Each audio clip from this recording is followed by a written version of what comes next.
We're down outside the Sockers locker room after a 10-6 season opening win. Here's Brian Farber, scored a couple of goals for the San Diego Sockers tonight in a 10-6 victory over Anaheim. Brian, I was just talking to Craig Childs in our previous video. Choppy start to this game for you guys. It seemed like there were a lot of goals, a lot of plays maybe left out in the field in that first half. Yeah, it's early in the season, so people are a bit rusty, and we'll sort that stuff out. It's different. Practice is different. You're playing against yourselves. You don't go as hard.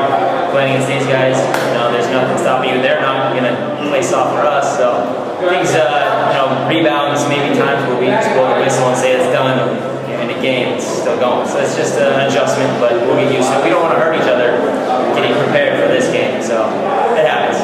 Plenty of guys getting hurt in the course of this game. Tell me about the physical nature of the run of play out there.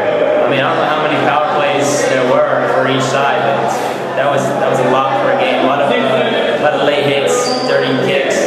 Some things, a lot of things didn't even go called. So, that's just what you're going to get, I think, with these guys all year. Nothing against them. I think that's the way they're going to play. It's just hard, scrappy, and they're young, so they don't know the game as well. So a lot of them are just going to work hard to make up for that. Ultimately, that's going to be a lot more kicks for the other team.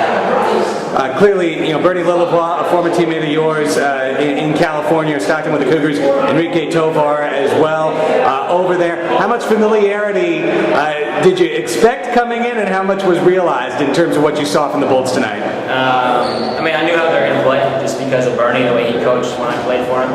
So I knew what they were going to do by dumping it long at certain times, and then certain set pieces, I kind of knew what they were going to do. But you never know. He's crafty. Bernie's pretty smart at his setup, so you can't really anticipate ever what he's really going to do.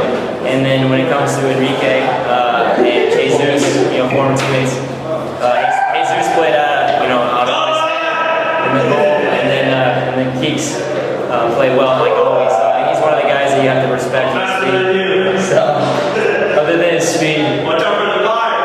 Other than his speed, but no, he's good. Whenever he has the ball, he's dangerous. So he's one of those guys you have to respect. Brian, a couple of new teammates obviously getting integrated into the lineup tonight. Tell me a little bit about what we're going to see in this midfield. Eduardo Velez did not get a goal tonight.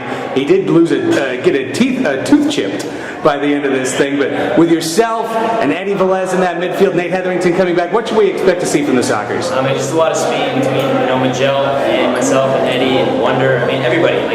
Everyone's got speed, so people are going to have a hard time hanging out with us. They're going to get tired, and then the next guy's going to come on with fresh legs, and the next guy's going to come on with fresh legs. So it should be, we should get a lot of assists coming out of the midfield.